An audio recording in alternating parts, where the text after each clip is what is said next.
Hello everyone and welcome back to a new YouTube video. Today we're going to be going over the new roadmap, I guess, that Among Us has been releasing recently.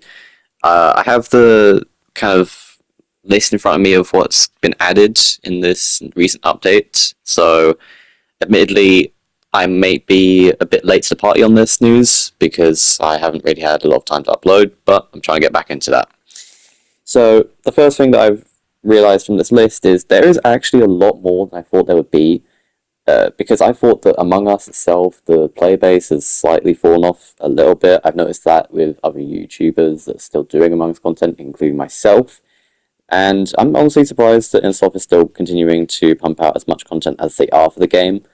Though at the same time, I do wish they kept the game a bit more grounded. I think that's what made it fun in the first place, is just purely like kind of a grounded experience, having fun with your friends, and I don't think it needs as much as it has now.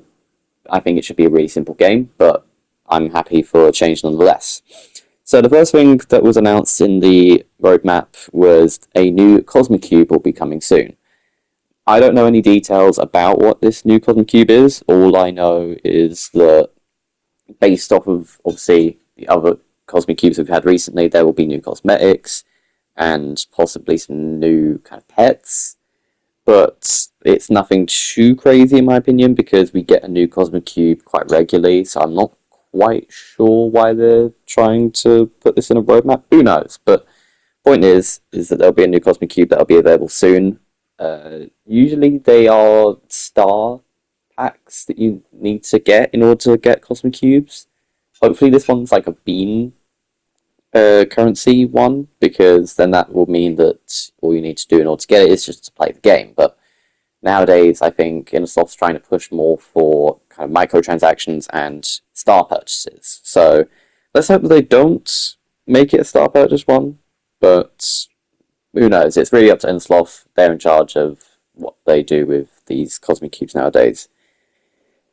The second bit of information that came out of the roadmap is two new roles are going to be introduced. So in the most recent update, they added the detective and the Viper roles, and I've used the Viper role, but I haven't used the detective role yet because I got it once and then I died, so I haven't had any kind of experience with that. But I've tried the Viper role, and overall, I'd say it was pretty well done. I thought it was pretty fun. The idea of a body being like slowly disintegrated so that the crewmates can't find it, I think is a really good kind of idea, because then it adds an additional layer to the game where you don't know if the person is dead because you can't find the body, and therefore you can't really trace it back to whoever was last in the known location of the body. So it's been a pretty fun role, but I'm surprised that they're actually releasing two new roles. So normally what Insoft do is they release new roles based off of kind of the modding community. So the detective role has existed within kind of mods for ages, and the idea of bodies disappearing has also been within the modding community for a while now. So PC players are already familiar with how to use these roles. So my theory for what the two new roles could possibly be, I don't think that it will happen, but I'm really hoping it does. I'm hoping for maybe some more crewmate roles. So I'm thinking maybe like a just something that will give like the crewmates more of an advantage, because already, yes, you do have quite a few crewmates compared to imposters, but the imposter abilities are so much more overpowered than what we get as crewmates. Whenever I get a role as a crewmate, it genuinely feels useless.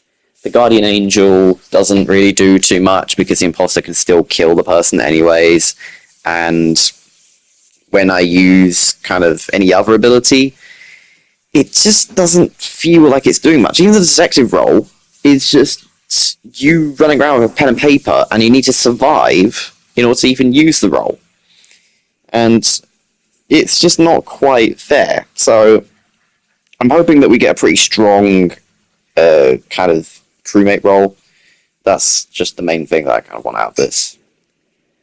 Then we move on to another bit that was included within the roadmap, which is the cosmetics. I won't get too much into this because we've already touched on that slightly with the Cosmicube, but there'll be probably new stuff in the shop that you'll be able to purchase with beans just to spruce up your character a little bit, make it look a little more fancy. So that's always welcome. Then there's going to be more of a focus on collaborations. This, I think, could go one of two ways.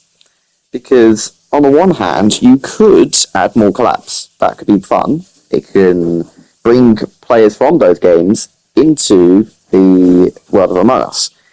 However, it is the other side of things where I don't want Among Us to focus solely on collabs just to keep the game alive. That's what Fortnite's been doing recently, and at first it was a good thing. I liked the collaborations in Fortnite, it was fun, but over time it's become just more tiring, you know? We get new content through like collaborations on the regular basis, and while that does sound like a good thing on the surface, it takes away from the whole key aspects of the game. Adding collaborations doesn't particularly make the game fun, it just brings in characters that you wouldn't be able to play as in other games. So I'm hoping that Among Us doesn't kind of go too into the idea of collaborations, because personally I think it's fine as just a standalone IP, but we've already had kind of collaborations like with Genshin Impact. We had one with, I think there was Phoenix Wright Attorney at Law, from what I remember. But yeah, those were like simple collaborations. And we also had the whole Stickman thing, but that's Innersloth collaborating with themselves, so it's not necessarily like a whole different IP. It's just a different game that Innersloth owns that they've brought into the game.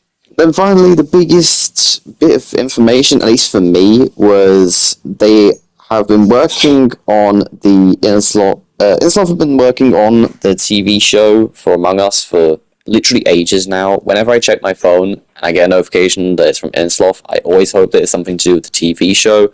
Unfortunately, they haven't really said too much about it, but in the most recent roadmap that they've released, which is the one I have in front of me, they said that they are working on the TV show. It's not been cancelled, and yeah, it's not.